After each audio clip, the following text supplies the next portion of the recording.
Hello बच्चों, आज हम आप लोगों को यहाँ पे बताएंगे टेस्ट पेपर 1 में पार्ट जो 5 है उसमें short and long answer type question given है। ठीक है, तो आज हम यहाँ पे स्टार्ट करेंगे क्वेश्चन नंबर 11 से, क्योंकि क्वेश्चन नंबर 10 तक हम पिछले लेक्चर में करा चुके हैं। जिसने भी नहीं देखा हो वो प्लेलिस्ट में जाके देख सकता है। अब हम यहाँ पे स्टार्ट करेंगे क्वेश्चन नंबर 11 से। ठीक है, a square room of side 14 metre is to be paved with square tiles of size 50 centimeter. Find the number of tiles required to pave the floor of the room. ठीक है, तो इस question को कैसे solve करेंगे ये हम आप लोगों को यहाँ पे बताएंगे। जो क्वेश्चन में गिवन था यहाँ पे लिख लिया था, side of a square room 14 metre.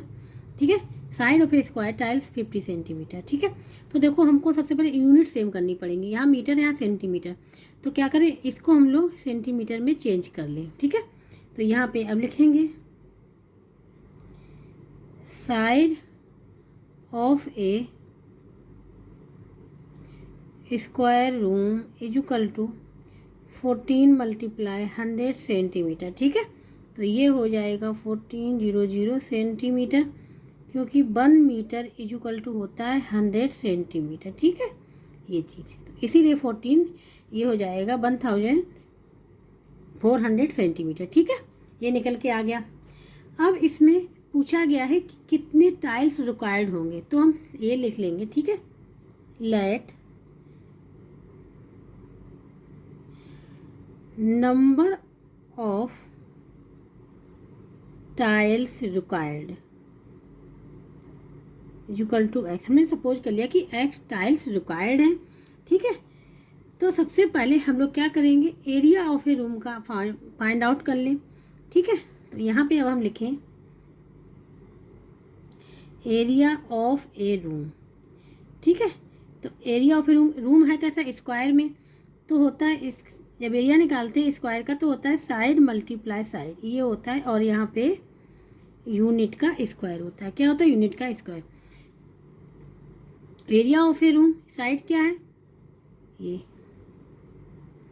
Centimetre multiply centimetre, इसको हम लोग इस प्रकार से लिख लें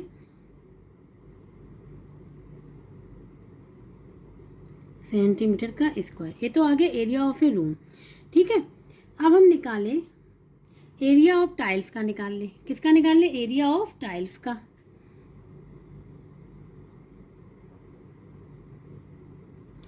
इसका भी हो जाएगा साइड मल्टीप्लाई साइड, क्योंकि टाइल्स स्क्वायर में है, और यहाँ पे यूनिट का स्क्वायर। ठीक है, ये हो जाएगा 50 मल्टीप्लाई 50 सेंटीमीटर इसका।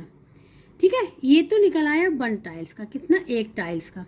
अब हमने सपोज ये किया है कि let number of tiles required equal to X, तो एक्स टाइल्स का एरिया क्या होगा, एक्स टाइल्स का एरिया क्या होगा, तो अब हम लिखेंगे यहाँ पे area of X tiles equal to क्या हो जाएगा, इसमें मल्टीप्लाई हो जाएगा एक्स का। ठीक है, ये हो गया। अब फाइंड आउट करना एक्स की वैल्यू, कितने टाइल्स रिक्वायर्ड है। ठीक है, तो अकॉर्डिंग टू क्वेश्चंस क्या है, अकॉर्डिंग टू क्वेश्चंस है कि area of a room equal to area of X tiles, क्योंकि रूम में ही तो टाइल्स वहाँ पे लगेंगे। ठीक है, तो यहाँ पे हो जाएगा एरिया ऑफ ए रूम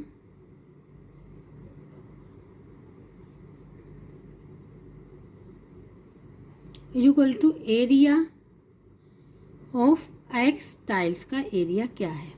ठीक है, दोनों की वैल्यू पुट कर दे, एक्स की वैल्यू फाइंड आउट हो जाएगी। Area of a room centimetre square, area of X tiles ये 50 multiply X multiply centimetre, centimetre इसका सेंटीमीटर कैंसिल हो जाएगा। ठीक है, अब यहाँ पे देखो दोनों जीरो से ये जीरो कैंसिल हो जाएंगे, तो यहाँ पे आ जाएगा अब 1400 multiply 14 equal to 5 multiply X. ठीक है, तो एक्स की वैल्यू फाइंड आउट करनी, किसकी वैल्यू फाइंड आउट करनी, एक्स की। तो देखो ये 5 से कैंसिल हो जाएगा, 5 बन जा 5, और यहाँ पर देखो ये हो जाएगा 5 2 जा 10 और 40 आ जाएगा, 5 8 जा ये 0 आ जाएगा, तो ये हो जाएगा अब 2 080 multiply 14 is equal to 5 multiply X, फिर 5 से कैंसिल हो जाए, 5 बन जा 5, यहाँ हो जाएगा 5, 5 बचा 25, 3 बचेगा 5, 6 जा, तो ठीक है ये 5 यहाँ पे कैंसिल हो गया। अब देखो यहाँ बचा 56 multiply 14 is equal to X, ठीक है। अब यहाँ पे दोनों का मल्टीप्लाई कर ले तो वो एक्स की वैल्यू आ जाएगी, तो इसलिए x is equal to 56 multiply 14 ऐसे भी लिख सकते हैं, यहाँ पे मल्टीप्लाई कर लें, ठीक है। यहाँ पे रबर कर ले रहे हैं, यहाँ पे मल्टीप्लाई कर लेंगे 56 मल्टीप्लाई 14, ठीक है। तो 14 6 जा होता है 84, ठीक है। 84 का 4 आ जाएगा, 8 कैरी में चला जाएगा, 14 5 जा 70 78 78, ठीक है ये हो जाएगा। तो जो इसकी वैल्यू निकल के आ जाएगी 784, ठीक है ये आ जाएगी। तो कितने नंबर ऑफ टाइल्स रिक्वायर्ड हैं, 784, तो आंसर लिख लेंगे number of tiles required equal to 784, ये हो जाएगा इसका आंसर, ठीक है। तो इस प्रकार से क्वेश्चन नंबर 11 यहाँ पे कंप्लीट हो गया है, ठीक है। अब हम लोग करेंगे क्वेश्चन नंबर 12 को। अब क्वेश्चन नंबर 12, ठीक है। यहाँ पे the area of a rectangle is, rectangle का एरिया गिवन है स्क्वायर यूनिट्स में, ठीक है। व्हाट आर इट्स डायमेंशंस, इसकी पूछी गई dimensions means length and breadth पूछी गई है, और एरिया ऑफ ए रेक्टेंगल का ये गिवन है, ठीक है। इसको सॉल्व करेंगे, यहाँ पे जो गिवन था यहाँ पे लिख लिया, area of a rectangle given था ये लिख लिया स्क्वायर यूनिट्स में, डायमेंशन पूछी गई मीन्स यहाँ पे L, B पूछा गया है, ठीक है, लेंथ एंड ब्रेथ। अब एरिया ऑफ ए रेक्टेंगल क्या होता है, formula area of a rectangle होता है L इंटू बी, जहाँ पे L क्या है लेंथ है और B क्या है ब्रेथ है, ठीक है ये होता है। अब क्या करें, ये जो गिवन है x square plus 14x plus 45, ठीक है, इसके हम लोग कर लेंगे फैक्टर, क्या कर लेंगे फैक्टर फाइंड आउट कर लेंगे। उन्हीं में से एक फैक्टर हो जाएगा लेंथ, ये दूसरा हो जाएगा ब्रेथ, ठीक है। तो इसको फैक्टर फाइंड आउट करने के लिए क्या करेंगे, सबसे पहले 45 को देखेंगे, ठीक है।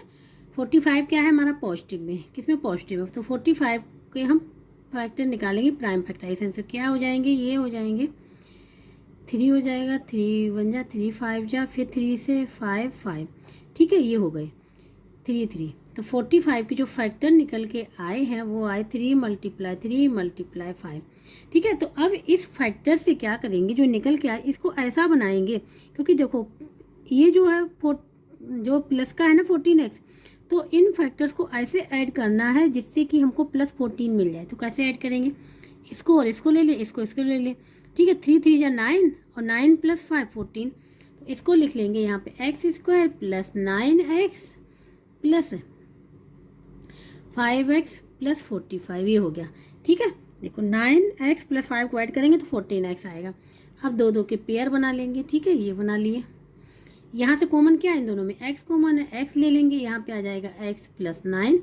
इन दोनों में देखो यहाँ x तो है नहीं, 5 कॉमन है क्योंकि 5 यहाँ भी और 45 में 5 आता है, तो यहाँ पे प्लस 5 ले लेंगे, यहाँ आ जाएगा x प्लस 9। अब देखो ये दोनों क्या है, सेम है, जब सेम है तो इनको हम लोग कॉमन ले लेंगे, ये हो जाएगा x प्लस 9। अब क्या यहाँ पे ये कॉमन लिया तो ये बचा, x यहाँ से लिया तो 5 बचा, ठीक है। तो ये फैक्टर इसके निकल के आ गए। अब इसमें से एक लेंथ हो जाएगी, एक ब्रेथ हो जाएगी, चाहे कोई सी भी ले लें, ठीक है। तो अब यहाँ पे आंसर लिख लेंगे,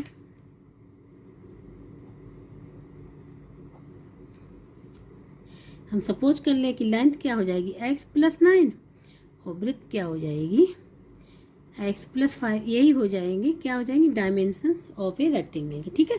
तो फैक्टर से फाइंड आउट करके हमने यहाँ पे फाइंड आउट कर लिया लेंथ एंड ब्रेथ, ठीक है। इस प्रकार से क्वेश्चन नंबर 12 जो था यहाँ पे कंप्लीट हो गया। अब हम करेंगे क्वेश्चन नंबर 13 को।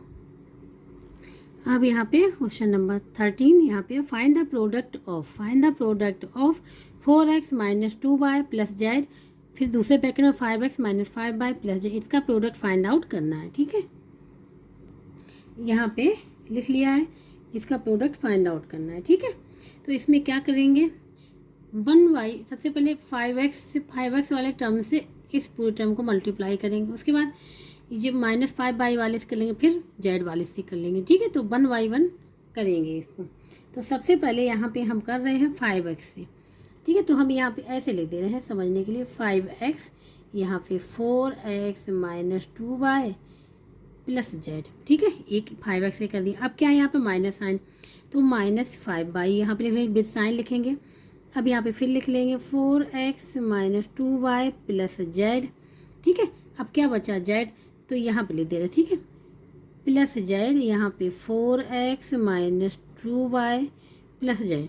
ठीक है, यहाँ पे इस टर्म का हर एक टर्म में मल्टीप्लाई होगा, इसी प्रकार से इसका होगा, ये यहाँ पे लिख लिया। अब हम क्या करेंगे, इसको अंदर मल्टीप्लाई करेंगे। यहाँ पे 5 कोफिशिएंट मल्टीप्लाई होगा, 5 और 4 का क्या हो जाएगा 20 और x का x² हो जाएगा। फिर यहाँ पे करेंगे तो हो जाएगा -10x/, यहाँ करेंगे z है प्लस का 5xz। ठीक है, ये हो गया पहले वाले का।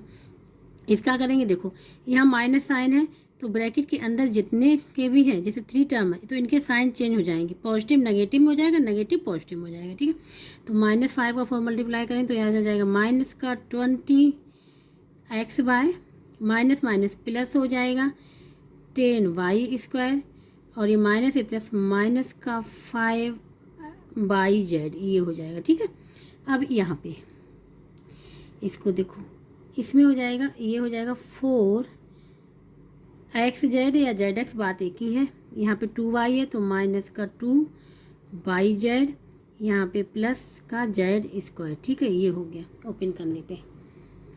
अब यहाँ पे इस स्क्वायर वाले एक साथ लिख लें, जैसे यहाँ पे जैसे ये 20x² ये हो गया, इसके बाद ये 10y² प्लस का, ठीक है, और यहाँ पे z² लिख लिया। अब इसके बाद यहाँ पे माइनस का 10xy, 10xy और कहीं पे है, ये है माइनस का 20xy, तो माइनस माइनस क्या हो जाएगा 30 हो जाएगा।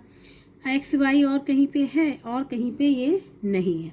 ठीक है, और कहीं पे नहीं है ये, तो क्या हो जाएगा माइनस का 30xy हो गया, तो ये और ये हो गया। अब क्या बचा यहाँ 5xz। अब xz वाला देखेंगे, xz है कहीं पे, xz ये yz है, xz ही है, तो 5xz प्लस 4xz क्या हो जाएगा यहाँ पे 9xz प्लस का 9xz हो गया। ठीक है, ये हो गया z, ये भी, अब ये हो गया, ये भी हो गया। ठीक है, अब yz देखेंगे, माइनस का 5yz है और ये माइनस का 2yz, तो माइनस माइनस क्या ऐड हो जाएंगे और साइन यही रहेगा, ये हो जाएगा माइनस का 7yz, क्या हो जाएगा माइनस का 7yz, ये हो जाएगा।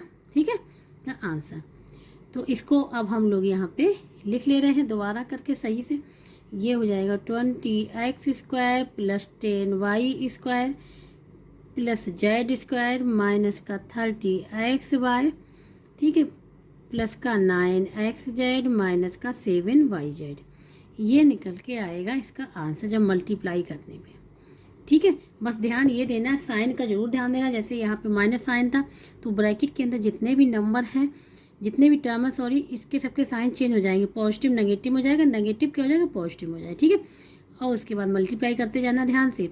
सबसे पहले पावर वाली एक साथ लिख लें, फिर टू वेरिएबल वाली देखें कि कौन कौन सी सेम है, उसको लिखें। तो इस प्रकार से क्वेश्चन नंबर 13 जो है यहाँ पे पूरा कंप्लीट हो गया। अब हम लोग करेंगे क्वेश्चन नंबर 14 को। अब क्वेश्चन नंबर 14, ठीक है, यहाँ पे ये for a family of 6 people 1 gas cylinder is use to cook food for 32 days. If 2 guests join the family, how long time will the cylinder last. ठीक है, तो यहाँ पे इन्वर्स वेरिएशन का है, क्यों है, देखो फैमिली में कितने 6 पीपल थे, तो गैस सिलेंडर कितने दिन के लिए था for 32 days. If 2 guests join the family, अगर 2 गेस्ट ने ज्वाइन कर लिया द फैमिली को ज्वाइन कर लिया, तो पीपल कितने हो जाएंगे 8 हो जाएंगे। तो जब पीपल क्या हो जाएंगे 8 हो जाएंगे, मोर देन 6 हो जाएंगे ना, तो ये डेज क्या हो जाएंगे कम हो जाएंगे। ठीक है, क्या हो जाएंगे कम हो जाएंगे, तो ये हो जाएगा इन्वर्स वेरिएशन वाला यहाँ पे क्वेश्चन। ठीक है, तो अब हम यहाँ पे आंसर फाइंड आउट करेंगे कि how long will the cylinder last. ठीक है, यहाँ पे हमने लिख लिया पीपुल और डेज। ठीक है, जब 6 पीपुल थे तो डेज कितने, 32 डेज के लिए गैस सिलेंडर अवेलेबल। जब पीपुल 2 और ज्वाइन हो गए, ठीक है, पीपुल ज्वाइन हो गए 2 और, देखो यहाँ पे 6 तो थे, 2 और ज्वाइन हो गए, तो मतलब इसके साथ ऐड हो जाएंगे तो अब कितने हो जाएंगे, 8 हो जाएंगे। तो अब यहाँ पे लिखेंगे 8। और कितने डेज के लिए ये पता नहीं कि गैस सिलेंडर कितने डेज के लिए यूज होगा। तो अब यहाँ इन्वर्स वेरिएशन हो गया। ठीक है, इन्वर्स वेरिएशन यहाँ पे होगा, ये टेबल बन गई यहाँ पे,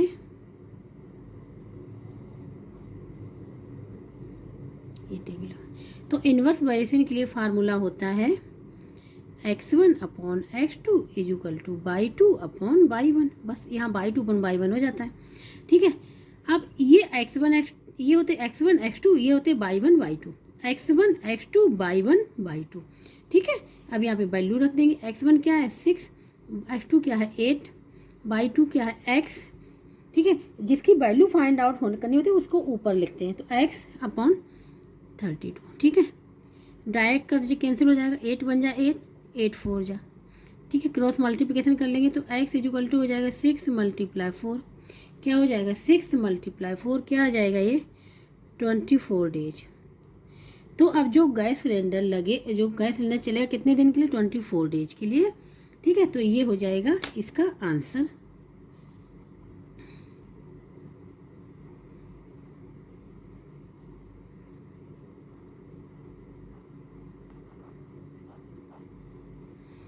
ठीक है, तो इस प्रकार से क्वेश्चन नंबर 14 भी यहाँ पे पूरा कंप्लीट हो गया। अब यहाँ पे अब करेंगे क्वेश्चन नंबर 15 को।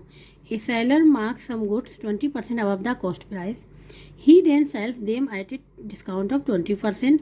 If the cost price is ₹550, then find the gain और लॉस इन द गेन और द लॉस परसेंटेज। ठीक है, यहाँ पे कहा गया है कॉस्ट प्राइस गिवन है। ठीक है, क्या यहाँ पे आ गया जो मार्क प्राइस है, a seller marks some good 20% above the cost price, cost price से 20% अबव है। ठीक है, वो क्या है मार्क प्राइस हो जाएगी। इसके बाद ही देन सेल्स देम है 20% डिस्काउंट पे सेल भी करता है, कॉस्ट प्राइस गिवन है। गेन और लॉस फाइंड आउट करना कितना है और उसका परसेंटेज निकालना है। अगर गेन है तो गेन का परसेंटेज, लॉस है तो लॉस का परसेंटेज फाइंड आउट करना है। ठीक है, यहाँ पे कॉस्ट प्राइस यहाँ पे लिख दिया है। ठीक है, तो मार्क प्राइस फाइंड आउट करने के लिए क्या करेंगे, देखो कॉस्ट प्राइस तो रहेगी ही, कितनी रहेगी ₹550, ये तो रहेगी कॉस्ट प्राइस। ठीक है, और क्या रहेगा 20% ऑफ किसका, कॉस्ट प्राइस से, क्योंकि अबव है ना मार्क प्राइस 20%, तो ये हो जाएगा ₹550 का। इसको हम लोग सॉल्व करेंगे, हो जाएगा ₹550 plus 20%, 20 divide by 100 multi of का मीन मल्टीप्लाई 550, ये रुपये चल रहा है, 0 से 0 कैंसिल, 0 से 0 कैंसिल। ठीक है, तो ये हो जाएगा ₹550 प्लस ये ₹55 मल्टीप्लाई 2, तो हो जाएगा 110। इसको कर लेंगे तो ₹00, यहाँ पे आ जाएगा 66, ये आ जाएगा इसका मार्क प्राइस। क्या आ जाएगा, मार्क प्राइस फाइंड आउट हो गया, ₹660 आ गया। ठीक है, अब यहाँ पे कह रहे हैं कि डिस्काउंट इन्होंने किस पे दिया, मार्क प्राइस पे दिया ना, तभी मार्क प्राइस हमको फाइंड आउट करना पड़ा। मार्क प्राइस पे 20% डिस्काउंट दिया। ठीक है, मार्क प्राइस पे 20% डिस्काउंट दिया, तो डिस्काउंट इज इक्वल टू निकालें हम लोग,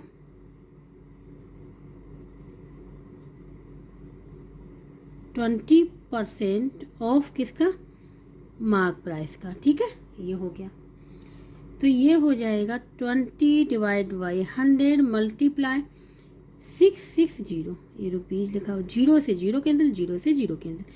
ठीक है, ये 2 हो जाएगा, 132 रुपीज़ क्या आ गया, 132 का क्या हो गया, डिस्काउंट हो गया। अब यहाँ से निकाल ले सेलिंग प्राइस, क्या निकाल ले, सेलिंग प्राइस। ठीक है, तो सेलिंग प्राइस के लिए फार्मूला, सेलिंग प्राइस के लिए होता है मार्क प्राइस, ठीक है, माइनस डिस्काउंट। तो मार्क प्राइस क्या है 660, डिस्काउंट 130, और ये किस में है, रुपीज़ में है। ठीक है, यहाँ से तो यहाँ से हो जाएगा ये रुपीज़, 0 से नहीं 8 हो जाएगा, यहाँ पे 5 में से 3, तो यहाँ 2 आ जाएगा, यहाँ 5 आ जाएगा। ठीक है, ये आ जाएगा सेलिंग प्राइस। सेलिंग प्राइस क्या आएगा, ₹528। अब हम गेन और लॉस कैसे फाइंड आउट करते हैं? तो सेलिंग प्राइस में से हम कॉस्ट प्राइस को क्या करते हैं, माइनस करते हैं, तो हमको पता चल जाता है कि ये गेन है कि लॉस है। अगर प्लस में आता है तो गेन है, अगर माइनस में आएगा तो लॉस होगा। ठीक है, तो अब डिफरेंस निकाल लेंगे यहाँ पे।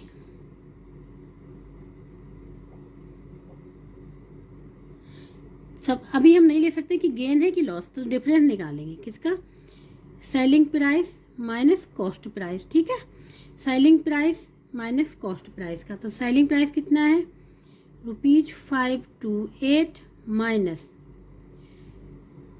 कॉस्ट प्राइस कितनी थी ₹550। अब देखो सेलिंग प्राइस क्या है, कम है, और कॉस्ट प्राइस ज़्यादा है, और साइन किसका है, नेगेटिव का रहा है, क्योंकि ये ज़्यादा है तो नेगेटिव का साइन आ जाएगा यहाँ पे, 0 में से आ जाएगा 2 यहाँ पे। ठीक है, यहाँ पे आ जाएगा 2, तो माइनस का 22 आ रहा है। जब अब माइनस का 22 आ रहा है मतलब लॉस हुआ है। ठीक है, अगर पॉजिटिव का आता तो मतलब गेन हुआ है।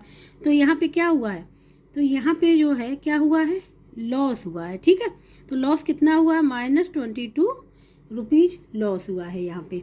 तो यहाँ पे अब हम लिख लें, ठीक है, कि लॉस इज इक्वल टू -22, तो लॉस हो गया। अब जब लॉस हुआ तो लॉस का ही परसेंटेज निकालना पड़ेगा। ठीक है, तो लॉस का परसेंटेज कैसे निकालेंगे, लॉस का परसेंटेज निकालने के लिए देखो फार्मूला, लॉस का परसेंटेज निकालने के लिए होता है जो लॉस हुआ है वो, ठीक है, लॉस हुआ है वो डिवाइड बाई कॉस्ट प्राइस लगाते हैं। क्या लगाते हैं, कॉस्ट प्राइस CP, और यहाँ मल्टीप्लाई कर देते हैं 100 का, ये परसेंटेज फाइंड आउट हो जाएगा। तो लॉस कितना हुआ है यहाँ पे हम लिखेंगे, यहाँ पे 22। ठीक है, क्योंकि ये तो हम लिख ही चुके कि लॉस है, तो माइनस साइन लगाने जरूरत नहीं, तो यहाँ लॉस कितना हुआ ₹22। CP कितना है ₹550 मल्टीप्लाई 100। ठीक है, ये 0 से 0 कैंसिल हो जाएगा, और रुपीज़ से रुपीज़, और 2, और यहाँ 5 हो जाएगा, ये हो जाएगा 5 2 जा। ठीक है, 11 से यहाँ पे कैंसिल हो गए, तो ये आके निकल आया 4%। कितना लॉस हुआ है यहाँ पे, 4% जो है लॉस हुआ है। ठीक, लॉस परसेंटेज, और लॉस कितना हुआ -22 तो आंसर यहाँ पे निकल आया है।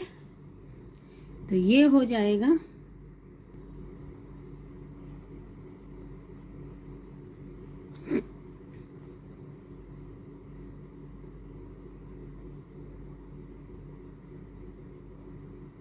ये, माइनस साइन लगाने जरूरत नहीं क्योंकि लॉस है, तो लॉस माइनस साइन से पता चलेगा कि लॉस है ये।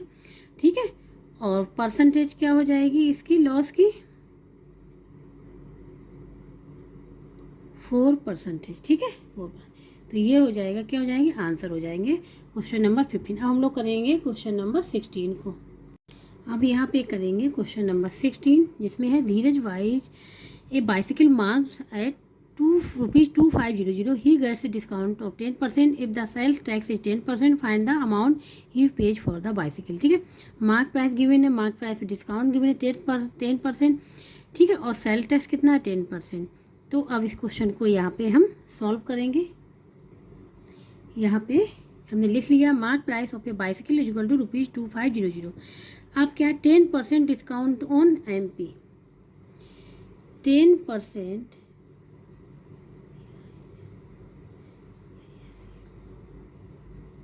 डिस्काउंट। ठीक है, इक्वल टू क्या, किस पे, on MP means mark price पे, तो इसलिए डिस्काउंट इक्वल टू हो जाएगा 10% ऑफ मार्क प्राइस। ये हो जाएगा 10 डिवाइड बाई 100 मल्टीप्लाई 2500, 0 से 0 कैंसिल हो जाएगा, ये हो जाएगा ₹250। ये हो गया, क्या हो गया, डिस्काउंट। ठीक है, ये डिस्काउंट पता चल गया। अब हम निकाल लेंगे इससे सेलिंग प्राइस। ठीक है, क्या निकाल लेंगे, सेलिंग प्राइस। तो अब यहाँ पे लिखेंगे selling price is equal to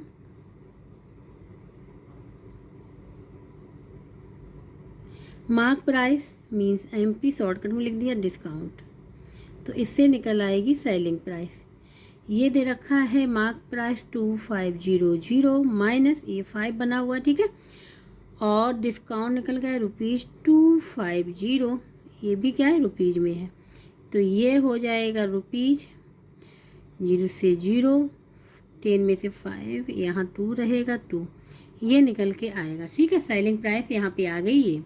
अब सेलिंग प्राइस यहाँ पे आ गई। अब इस सेलिंग प्राइस पे 10% क्या है, टैक्स है। तो यहाँ पे लिखेंगे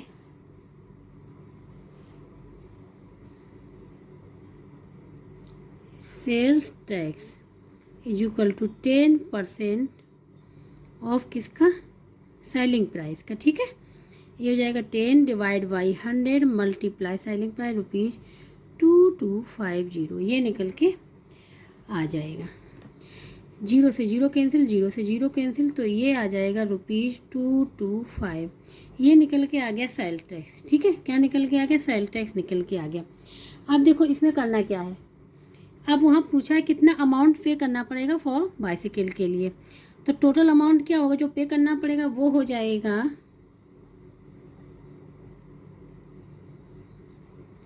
जो पे करना पड़ेगा वो होगा यहाँ पे सेलिंग प्राइस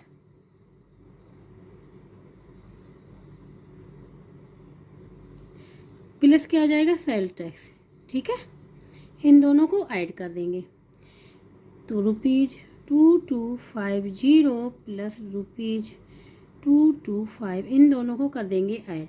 तो 0 यहाँ 5 आ जाएगा, 2 और 5 हो जाएगा यहाँ 7, 2 2 हो जाएगा 4, 2 ये आ जाएगा। जितना अमाउंट पे करना पड़ेगा वो यहाँ पे निकल के आया ₹2475, ये होगा इसका आंसर। ठीक है, तो ये हो जाएगी कॉस्ट प्राइस। क्या हो जाएगी, कॉस्ट प्राइस। तो टोटल अमाउंट जो पे करना पड़ेगा वो करना पड़ेगा ₹2475। ठीक है, तो इस प्रकार से क्वेश्चन नंबर 16 भी था यहाँ पे कंप्लीट हो गया पूरा। ठीक है, तो यहाँ पे क्वेश्चन नंबर हमने स्टार्ट किया था 11 से 16 पूरे कंप्लीट हो गए। जिसको कहीं भी डाउट हो रहा है वो कमेंट बॉक्स में करके पूछ सकता है। ठीक है, और जिसको वीडियो अच्छा लगा please like share and subscribe जरूर कर दीजिएगा। तो इस प्रकार से टेस्ट पेपर नंबर 1 यहाँ पे पूरा कंप्लीट हो गया है। इसकी जितने भी लेक्चर हैं वो प्लेलिस्ट में आपको मिल जाएंगे। टेस्ट 1 के सारे वहाँ पे कंप्लीट हैं। ठीक है, आप लोग वहाँ से देख लीजिएगा।